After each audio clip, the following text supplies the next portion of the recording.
Hello' everyone. ইতিমধ্যে মোক বহুতে সুধি আছিলে যিহেতু এবাৰ আছাম চাৰ্কুলৰ দ্বিতীয় লিষ্টটো আহিবনে নাহে, যিটো আমাৰ ইণ্ডিয়া পোষ্ট অফিচৰ আছিলে। ইয়াতে যদি চাই আছাম চাৰ্কুল লিষ্টটো আৰু বহুতকেইজন কেণ্ডিডেটে পাছ কৰিছে, তাৰে ভিতৰত ইয়াতে তেওঁলোকেনো কি নিব লাগিব সেই বিষয়টো আমি ডিছকাছ কৰিম। লগতে দ্বিতীয় লিষ্টটো আহিবনে নাহে সেই বিষয়লৈ আমি চাব বিচাৰোঁ।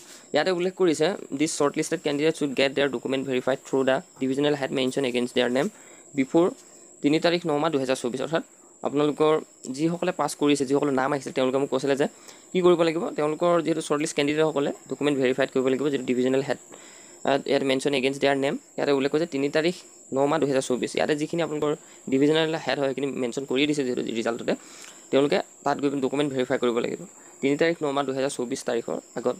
লগতে short list candidate should report for verification along with original and 2 sets of self attested photocopies.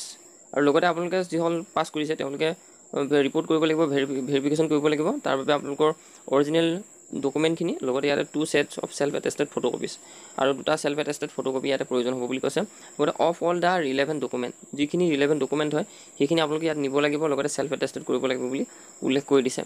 আৰু নেক্সট আপোনালোকৰ আৰু যিসকলে অলৰেডি পাছ কৰিছে তেওঁলোকৰ যদি আপোনালোকৰ SMS যোৱা নাই মেইলত, অথবা আপোনাৰ নামটো আহিছে কিন্তু যদি SMS যোৱা নাই মেইলত, যদি মেছেজ অহা নাই, তেতিয়া ৰেজিষ্টাৰ্ড নাম্বাৰটো যিহেতু ইয়াত পঠিয়াব বুলি কৈছিলে। যিসকলে অহা নাই তেওঁলোকৰ নম্বৰটো কিন্তু ভালকৈ যদি আপোনালোকে দিছে তেতিয়া আপোনালোকৰ মেইল আহিব।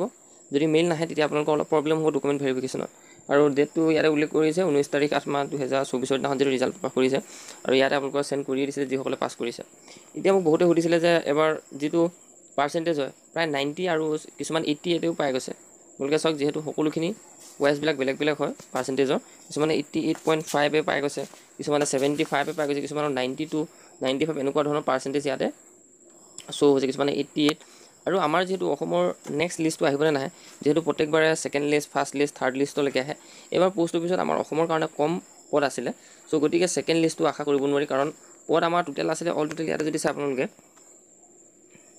ইয়াতে অল টোটেল আছিলে যিহেতু 892, অৰ্থাৎ 896টা নে কিমানটাহে পদ আছিলে আমাৰ অসমৰ কাৰণে। গতিকে 892টা ৰিজাল্ট দি দিছে।